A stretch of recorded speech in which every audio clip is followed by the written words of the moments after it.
it's not really much to train. It's like, you know, tell you the pump number, they put your pump, and then you swipe in credit cards. It's not really too much to learn. It's not hard. It's not rocket science. It's like a register. So it's pretty easy. So we're sitting there, you know, talking, and then I have another coworker working with me, and we're gonna call him Jeezy, and we're gonna call the girl that I was training Melissa. And where we worked at, it was like Sunoco right here and Dunkin' Donuts right here. So it was another person over there, and we're gonna call her Jay.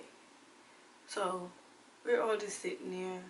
I'm conversing with Melissa, and we're talking about the job. I'm telling her I was easy, but it's people in there that make you want to kill them. And we were just sitting there talking, and I think Jeezy was outside sweeping a lot at the time, like sweeping the parking lot, because they got to make sure that it's clean. Even though it's a gas station, probably never clean because it's like oil on the floor, but whatever. So we're just sitting there minding our business. We're talking to Jay, and Jay's, you know, she had a customer at the time, so she left us, and we're sitting there. So at the Sunoco, there's plexiglass. Like, it's all plexiglass. We have we have 2 doors. It's one on the right hand side and one on the left hand side, and they both, if you shut them, they both lock, and they're like, you can't get in. But over on the other side where the Dunkin' Donuts was, because it all connected, like it was like Sunoco, and then it was like Dunkin' Donuts, but it all connected. So it was like, it just had a little space where it was like nothing there, but we could shut our personal door. So, ooh, it's kind of hot, extra, too extra. So we're sitting there, and we're, you know, talking because it's slow, because it was overnight shift, right, 10 p.m. to 6 a.m. and it had to be like 2 to 3 o'clock at the time. And there was a guy in there that come there every night. He get the same thing. He get tea, coffee. I don't know. I think he get tea every night. So we're sitting there talking, conversing, doing whatever. And next thing we know, to our understanding, is a guy to come in. It's a guy to come in. He walks around. He looks suspect. And he left out.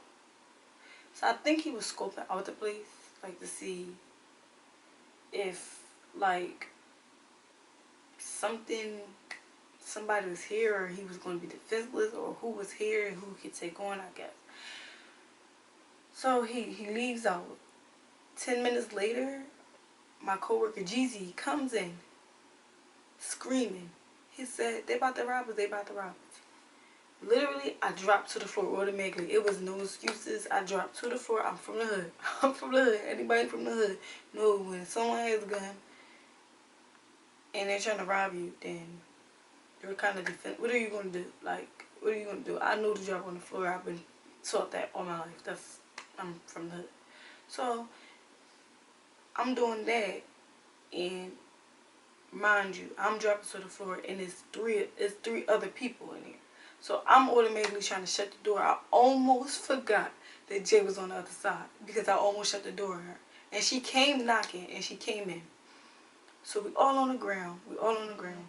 Everybody's on the ground besides, remember the guy that I said come in every night to get his tea? When I tell you this manhandled this guy with his gun, he manhandled him. Like, he snatched the gun out of his hand. Like, he just snatched it. If you let someone come that close to you to snatch a gun out your hand, then why you shouldn't be doing it. This is not the life for you, Rob. Why are you doing this? This is not your life. You should retire right now.